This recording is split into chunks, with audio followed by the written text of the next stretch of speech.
Сәлеметсіздер ме, құрметті аналар, құрметті балалар. Біздің бүгінгі қозғайтын тақырыбымыз бала тәрбиесіндегі ата-ананың бала тәрбиелеудегі стилі және оның үлкен ересек өмірге әсері және бала тәрбиелеудің қыр-сыры. Бала тәрбиелеудің негізгі принциптері ол мейлінше сүйіспеншілік көрсету, жеке дара үлгі көрсету. Егер біз мінсіз бала тәрбиелегіміз келетін болса, осы екі принципті ұстануымыз керек. Бұл ең маңызды кеңестердің бірі болып табылады. Және де сонымен қатар тәрбиелеудің ішінде әрбір баланың өзіне тән мінезі бар екенін де ұмытпаймыз. Кейбір ата-аналар бар, балаларын қатты ұстаймын деп, үнемі бақылауда ұстаймын деп қателесіп жатады. Ол қателік өте келе түзелмейтін қателік, өкініш тудырып жатады. Тәрбие ол ата-ана мен тәрбиешілердің, мұғалімдердің үнемі шығармашылық жұмыс үстінде болуы. Әрине, адамның туып өскен ортасы, әлеуметтік ортасы тәрбиеге тікелей әсерін тигізеді. Жеке тұлға негізінен отбасыдан бастау алады. Одан әрі бала әлеуметтік ортаға бейімделеді және өмірлік тәжірибе жинайды. Кей кезде, ересек өмірге өткен кезде, бала үйдегі конфликтіні өзіне пайдалана бастайды. Гармония дегеніміз не? Гармония дегеніміз отбасыдағы жағдай, жұмыстағы жағдай және елдегі болып жатқан жағдай, әлемдегі болып жатқан жағдайларды бірдей бір сатыда, то есть баланста ұстауы. Біздің алға жүрген әрбір қадамымыз осы жоғарыда айтылған баланстарды және оның ішіндегі тәрбиені бірге алып жүру. Балалар мен ересектерді салыстырмалы түрде қарайтын болсақ, екі түрлі. Балалар айтқан нәрсені бірден істеп кетуге тырысады, то есть олар бірденнен әрекетке көшеді. Бұл айтылған сөз мектепке дейінгі балаларға қатысты айтылған, то есть садиктегі балаларға қатысты айтылған. Олар қалай айттың, тура солай орындауға тырысады. Ол бала айналасына толықтай сенімді баланың әрекеті болып табылады. Ал енді бала тәрбиесіндегі бірнеше стильге тоқтала кетейік. Мынандай отбасылар бар, ата-анасы ажырасып кеткен, немесе папасы қайтыс болған, немесе мамасы қайтыс болған, ата-ананың бірінің қамқорлығындағы балалар бар. Бұндай кезде кейбір ата-аналар өзінің жауапкершілігін басқа біреуге жүктегісі келіп тұрады. Мысалға, мұғалімге жүктейді өзінің бала тәрбиесін, міндеттемесін. Бұл бала тәрбиесінде балаға табысты болуына, келешекте, үлкен өмірде, келешекте өзінің өмірін өзгертуге кері әсерін тигізеді. Және бұндай балалардың артынан ата-аналарға бала тарапынан көп шағымдар түсе бастайды. Және де бұндай отбасыларға мен айтар едім мынандай кеңесті. Отбасыдағы әрбір отбасы мүшелерінің әркім өзінің орнын білу керек. То есть әке кім, ана кім, бала кім, аға, қарындас деген сияқты. Әркім өзінің орнын, әркім өзінің рөлін білу керек. Және қамқорлық түрі бар, қамқорлық стилі. Яғни балаға ата-ана, бұндай отбасыларда баланы ата-ана үнемі каждый шагын қадағалап отырады.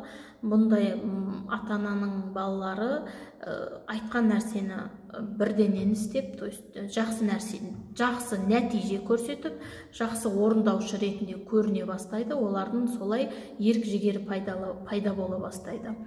Сондай-ақ бұндай ата-ананың балалары сезімтал болса, жүйке жүйесіне, то есть нерв жүйесіне қатты әсерін тигізеді. Кейін өмірлік конфликттер, жанжалдар болып қалған кезде ол бірденен агрессия көрсетуге тырысады. Ондай балалар шешім қабылдауы қиын болады. Осы мәселеде біз ата-ана өзімізге сұрақ қоямыз. Баланы не үшін бұлай тәрбиелеп жатырмыз деген сұрақ қою керек. Ол біріншіден өзіңіздің ата-анаңыздың бұрынғы көргенін, сізді қалай тәрбиелегенін балаларыңызға қайталап жатырсыз. Екінші, өз қорқыныштарыңыз бен мақсаттарыңыздың нәтижесін тез арада көру үшін осылай қатты тәрбиелеп жатырсыз. Үшінші, тәрбие стилінде бұл қаржылық жетіспеушілік жағы. Қаржылық жетіспеушілігі жағында ата-аналар бір-бірімен келіспей жатады, араздасып жатады, ұрысып жатады, екі жаққа кетісіп жатады. Бұл қаржылық жетіспеуге баланың ешқандай кінәсі жоқ. Қаржылық жетіспеушілікті ата-ана екеуі ғана бірлесе отырып шешуі керек. Және көңіл күйі болмаса да, белгілі бір себеп болмаса да, баланың көңілін аулау керек. Және ата-ана арасындағы кикілжіңді, ата-ана арасындағы проблемалық жағдайларды баланың шешіп беруге міндетті емес. Тағы да бір отбасылар болады, ата-ананың әлемге, ортасына, айналасына көңілі толмай, то есть немқұрайлық қарау. Бұндай ата-анада тәрбиеленіп жатқан балалар өкпе-назы көп, өте ренжігіш болып келеді. Сондай-ақ өзінің мүмкіншіліктерімен, өзінің қалауларын дұрыс бағалай білмейді. Және бұндай ата-ананың балаларына мен айтатын едім, самостоятельность, то есть балаға көптеп жауапкершілік арта біліңіз. Және бұл ата-аналарға әлемге көңіл толмайтын, кез келген нәрсеге ренжігіш келетін ата-анаға мен кеңес берер едім.